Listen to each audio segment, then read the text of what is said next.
ગુજરાતનો ગર્જનાદ ન્યૂઝરૂમ ગુજરાત। નમસ્કાર, આપ જોઈ રહ્યા છો ન્યૂઝ રૂમ ને આપની સાથે હું છું પ્રદીપ। એક મહત્વપૂર્ણ સમાચાર રાજ્ય સરકાર દ્વારા 10,000 કરોડ રૂપિયાનું રાહત પેકેજ જાહેર કરવામાં આવ્યું છે। ગુજરાતના ખેડૂતોને લઈને સૌથી મોટા સમાચાર હાલ સામે આવી રહ્યા છે। ખેડૂતો માટે સરકારે 10,000 કરોડ રૂપિયાનું બજેટ જાહેર કર્યું છે। મંત્રીઓ અને અધિકારીઓ સાથે બેઠકો બાદ સૌથી મોટો નિર્ણય લેવામાં આવ્યો છે। પાક નુકસાની બાદ સરકારે સહાય પેકેજ જાહેર કર્યું છે। સહાય પેકેજમાં મુખ્યમંત્રીનું જાત તપાસ બાદ સહાય પેકેજની મુખ્યમંત્રી દ્વારા જાહેરાત કરવામાં આવી છે। ગુજરાતના ખેડૂતોને લઈને સૌથી મોટા અને મહત્વપૂર્ણ સમાચાર હાલ સામે આવી રહ્યા છે કે જ્યાં 10,000 કરોડ રૂપિયાનું સહાય પેકેજ એ રાજ્ય સરકાર દ્વારા જાહેર કર્યું છે। રાજ્ય સરકાર દ્વારા 10,000 કરોડનું સહાય પેકેજ જે જાહેર કર્યું છે, જેમાં પાક નુકસાની બાદ સરકારે એ મુખ્યમંત્રી સહિત રાજ્યના મંત્રીઓએ જાત તપાસ કરી હતી। અલગ અલગ વિસ્તારોની મુલાકાતે ગયા હતા, જેમાં મુખ્યમંત્રી ભૂપેન્દ્ર પટેલે ખુદ પોતે જૂનાગઢ અને ગીર સોમનાથની મુલાકાતે હતા અને આ તમામની વચ્ચે ખેડૂતો માટે સરકારે 10,000 કરોડ રૂપિયાનું સહાય પેકેજની જાહેરાત કરી છે।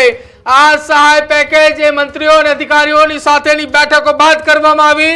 સતત એક બાદ એક બેઠકો મળી હતી। અત્યાર સુધી રાજ્યના ખેડૂતો માટે સહાય પેકેજને 4 વખત બેઠકો મળી, જેમાં રાજ્યના નાયબ મુખ્યમંત્રી, કૃષિ મંત્રી અને નાણાં મંત્રી સાથે જ તમામ અધિકારીઓ સાથે એ સંકલન કરીને એક બેઠક બોલાવવામાં આવેલી હતી। તમામ બેઠકોને લઈને મહત્વપૂર્ણ અત્યારે એ નિર્ણય રાજ્ય સરકારે લીધો છે। ખેડૂત માટે સૌથી મોટો નિર્ણય, મંત્રીઓ અને અધિકારીઓની સાથે બેઠક બાદ રાજ્ય સરકાર દ્વારા મહત્વપૂર્ણ નિર્ણય લેવામાં આવ્યો છે।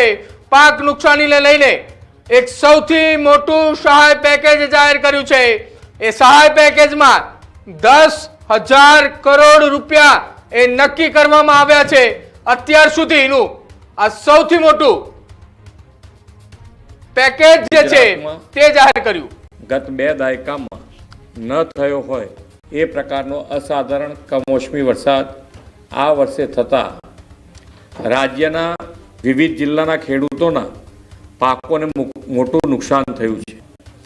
આ સંદર્ભે મેં તથા મારા સાથી મંત્રીઓએ જુદા જુદા જિલ્લાઓમાં જઈને અસરગ્રસ્ત ખેડૂતોની સાથે પ્રત્યક્ષ વાત તેમની સ્થિતિ જાણી હતી।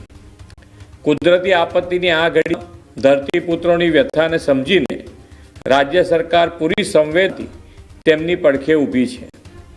રાજ્યભરના ખેડૂતોના પાકને થયેલા વ્યાપક નુકસાન સામે તેમની લાગણીઓને ધ્યાને રાખીને રાજ્ય સરકાર દ્વારા ધરતીપુત્રો માટે આશરે 10,000 કરોડના રાહત સહાય પેકેજની જાહેરાત કરું છું। આ ઉપરાંત રાજ્ય સરકાર 9 નવેમ્બરથી ખેડૂતો પાસેથી ટેકાના ભાવે આશરે 15,000 કરોડથી વધુના મૂલ્યોની મગફળી, મગ, અડદ અને સોયાબીનની ખરીદી પણ કરવા જઈ રહી છે। અન્નદાતાઓની આર્થિક સુખાકારીની ચિંતા પોતાના માથે લઈને રાજ્ય સરકાર તેમની સહાયતા માટે હંમેશા પ્રતિબદ્ધ હતી, છે અને રહેશે તેવો વિશ્વાસ આપું છું। ગુજરાતમાં ગત 2 દાયકામાં ન થયો હોય એ પ્રકારનો અસાધારણ કમોસમી વરસાદ આ વર્ષે થતા રાજ્યના વિવિધ જિલ્લાના ખેડૂતોના પાકોને મોટું નુકસાન થયું છે। આ સંદર્ભે મેં તથા સાથી મંત્રીઓએ જુદા જુદા જિલ્લાઓમાં જઈને અસરગ્રસ્ત ખેડૂતોની સાથે પ્રત્યક્ષ વાતચીત કરીને તેમની સ્થિતિ જાણી હતી। કુદરતી આપત્તિની આ ઘડીમાં ધરતીપુત્રોની વ્યથાને સમજીને રાજ્ય સરકાર પૂરી સંવેદનાથી તેમની પડખે ઊભી છે। રાજ્યભરના ખેડૂતોના પાકને થયેલા વ્યાપક નુકસાન સામે તેમની લાગણીઓને ધ્યાને રાખીને રાજ્ય સરકાર દ્વારા ધરતીપુત્રો માટે આશરે 10,000 કરોડના રાહત સહાય પેકેજની જાહેરાત કરું છું।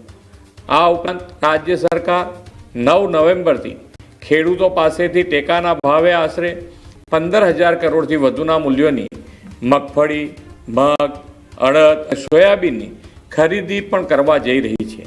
અન્નદાતાઓની આર્થિક સુખાકારીની ચિંતા પોતાના માથે લઈને રાજ્ય સરકાર તેમની સહાયતા માટે હંમેશા પ્રતિબદ્ધ હતી, છે અને રહેશે.